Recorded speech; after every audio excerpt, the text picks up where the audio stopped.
નમસ્કાર તમામ વિદ્યાર્થી મિત્રોનું યુથ એજ્યુકેશનમાં હાર્દિક સ્વાગત છે।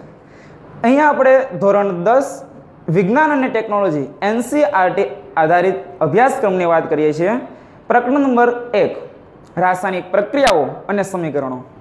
તો સૌપ્રથમ પ્રાથમિક માહિતી એટલે કે પ્રસ્તાવનાની વાત કરીએ તો વિદ્યાર્થી મિત્રો રોજબરોજના જીવનમાં આપણે વાત કરતા હોઈએ કે કંઈક ફેરફાર થતા હોય છે।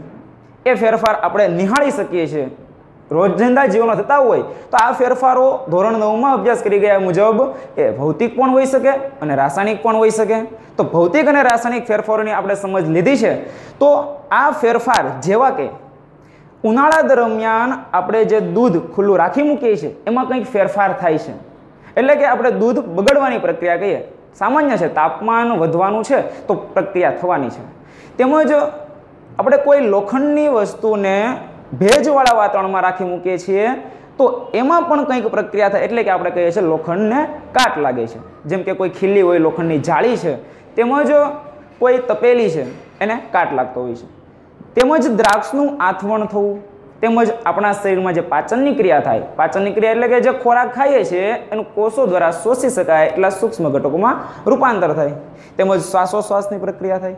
આ બધી પ્રક્રિયાઓ કે જે આપણે રોજબરોજના જીવનમાં નિહાળીએ છીએ એ ભૌતિક પણ હોય, રાસાયણિક પણ હોય, એટલે કે રોજિંદા જીવનમાં બનતી ઘટનાઓનો અભ્યાસ કરીએ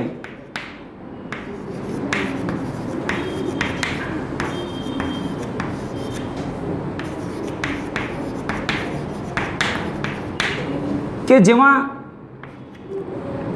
ઉનાળા દરમિયાન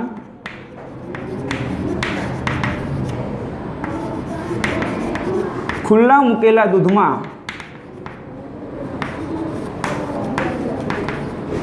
પ્રક્રિયા થવી,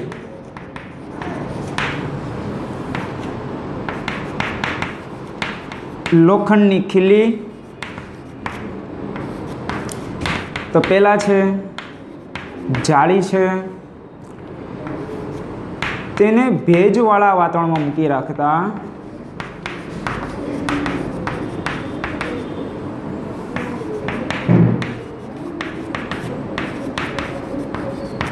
પ્રક્રિયા થવી,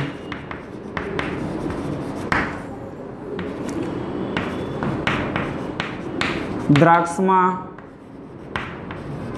આથવણ થવું,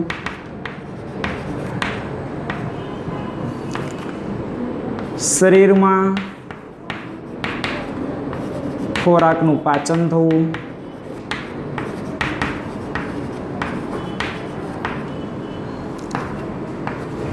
શ્વાસોશ્વાસની પ્રક્રિયા,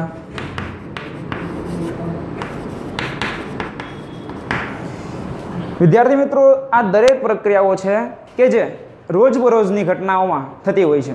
એટલે આમાં અમુક પ્રક્રિયાઓ કે જે રાસાયણિક પ્રક્રિયાઓ છે કે જેનો અભ્યાસ આપણે અહીંયા કરવાના છે। આપણને આમ આશ્ચર્ય થાય કે જે રાસાયણિક પ્રક્રિયા એટલે શું?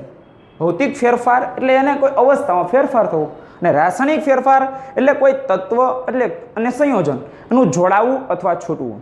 એવી આપણે રાસાયણિક પ્રક્રિયાનો અભ્યાસ આપણે આગળ કર્યા છે। અહીંયા આપણે રાસાયણિક પ્રક્રિયાઓ જોઈશું કે કઈ કઈ પ્રક્રિયાઓ અહીંયા ધ્યાનમાં લઈએ છીએ। તો રાસાયણિક પ્રક્રિયાઓ એટલે કે પ્રવૃત્તિ કરીએ આપણે એક કે જેમાં મેગ્નેશિયમ ધાતુની પટ્ટી કે જેને આપણે કાચ પેપર વડે ઘસી રાખીએ, કારણ કે એના ઉપર જે કાટ લાગેલો છે થોડો ઘણો એનું ઓક્સિડેશન થયેલું છે એ દૂર થશે। તો આવી મેગ્નેશિયમ ધાતુની પટ્ટી 3 થી 4 સેન્ટીમીટર લઈએ છીએ અને એને બર્નર વડે સળગાવવાની કોશિશ કરીએ। આ સળગાવતી વખતે આપણે ચશ્મા પહેરવા જરૂરી છે, કારણ કે જ્યારે સળગે છે ત્યારે આંખ આંજે આટલા પ્રકાશથી તે સળગતી હોય છે, સફેદ પ્રકાશથી સળગે છે।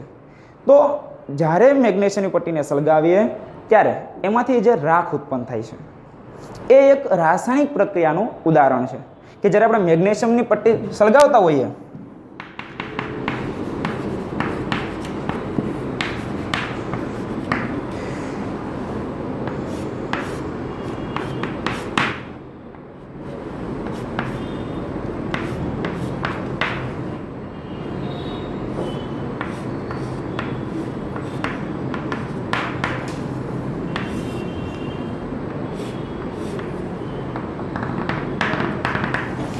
મેગ્નેશિયમ ધાતુની પટ્ટીને આપણે હવાની હાજરીમાં સળગાવીએ છીએ ત્યારે તેમાંથી જે રાખ ઉત્પન્ન થાય છે એ રાખ મેગ્નેશિયમ પર ઓક્સિજનની હાજરીમાં થવાની પ્રક્રિયા એટલે કે મેગ્નેશિયમ ઓક્સાઇડ બનવાની પ્રક્રિયા છે. એટલે આ રાસાયણિક પ્રક્રિયા આપણે કહી શકીએ કે જેમાં આપણે સમીકરણ એનું લખીએ સામાન્ય રીતે તો મેગ્નેશિયમ ધાતુની પટ્ટી પ્લસ હવાની અંદર જે ઓક્સિજન રહેલો હોય છે એ રાસાયણિક પ્રક્રિયા કરે છે ત્યારે મેગ્નેશિયમ ઓક્સાઇડ બનાવે છે કે જેને આપણે અહીંયા રાખ કહીએ છીએ, જે સફેદ રાખ બનતી હોય તે મેગ્નેશિયમ ઓક્સાઇડ બને છે. કે મેગ્નેશિયમ ધાતુની પટ્ટીને હવાની હાજરીમાં સળગાવીએ તો મેગ્નેશિયમ ઓક્સાઇડ બનતું હોય.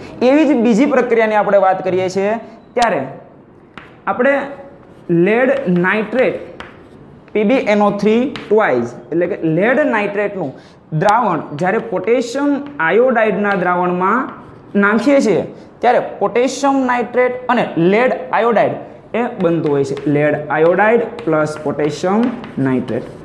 વિદ્યાર્થી મિત્રો, અહીંયા આપણે હજુ સમીકરણોને સમતોલિત કરતા નથી. આ અસમતોલિત સમીકરણો છે.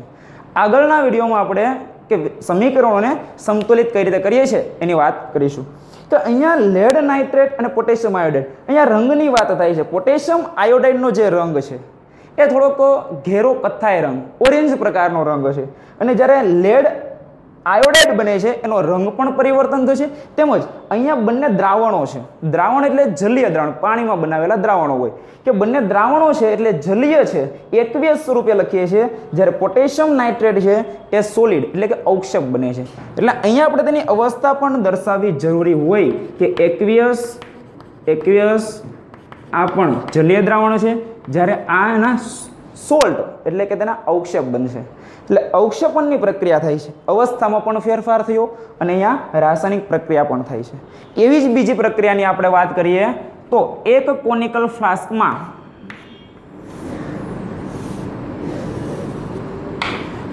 ફ્લાસ્કમાં દાણાદાર ઝીંકના ટુકડા લઈએ છીએ.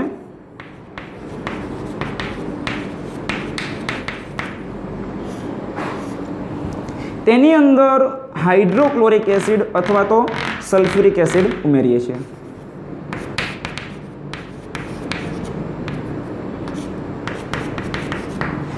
જ્યારે આ બંને વચ્ચે પ્રક્રિયા થાય એટલે કે એસિડ અને ઝીંક ધાતુ વચ્ચે પ્રક્રિયા થાય ત્યારે ઝીંક ધાતુની આસપાસ કંઈક પરપોટા નીકળતા તેવું જોવા મળે છે. એ છે હાઇડ્રોજન વાયુ. એટલે કે રાસાયણિક પ્રક્રિયા થાય તો કોઈક વાર એની અવસ્થા બદલાય, કોઈક વાર વાયુઓનો ઉદ્ભવ થાય, એટલે પરિવર્તનની ઘટના છે. કોઈક વાર આપણે જોયું પ્રમાણે રંગ બદલાય છે, એટલે કંઈક પરિવર્તન થતું હોય તો રાસાયણિક પ્રક્રિયા થાય છે એવું આપણે કહી શકીએ. અહીંયા હાઇડ્રોજન વાયુ નીકળે એને હવા ચુસ્ત બંધ કરીએ છીએ અને એક નળી આપણે મૂકી રાખીએ કે જેમાંથી હાઇડ્રોજન વાયુ નીકળતો હોય અને એ હાઇડ્રોજન વાયુ આપણે પરખ કરી શકીએ કે સળગતી અગરબત્તી અથવા દિવાસળી રાખીએ તો આ હાઇડ્રોજન વાયુ વિસ્ફોટ સાથે સળગી ઉઠે છે. એટલે ટૂંકમાં આપણે રાસાયણિક પ્રક્રિયા કોને કીધી કે કોઈ ફેરફાર થયો ને એ ફેરફાર દરમિયાન તેના રંગમાં પરિવર્તન થયું, તેના તાપમાનમાં પરિવર્તન થાય,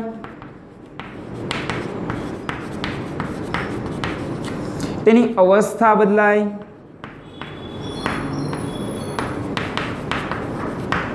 તો આવી પ્રક્રિયાઓને આપણે રાસાયણિક પ્રક્રિયા સ્વરૂપે ઓળખતા હોઈએ છીએ.